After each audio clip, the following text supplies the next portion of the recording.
Congress passed the Endangered Species Act in 1973. One provision required federal government agencies to consult with the Secretary of the Interior or Commerce before doing anything that might harm an endangered or threatened species. The act also contained a citizen suit provision authorizing anyone to sue and obtain an injunction against anyone, including government actors, to stop them from violating the act. The Secretaries of Commerce and the Interior issued a joint regulation in 1978 saying the act's consultation requirement applied to actions taken by the federal government anywhere in the world. However, by 1986, the secretaries had limited the geographic scope of the consultation requirement. Thus, federal agencies only needed to consult about potential harm to endangered species posed by projects within U.S. borders or on the high seas.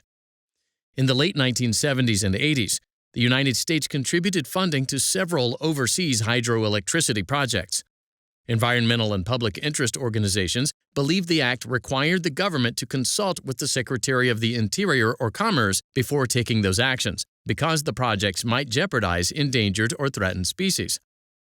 The Defenders of Wildlife and other public interest groups sued Secretary of the Interior Manuel Lujan Jr.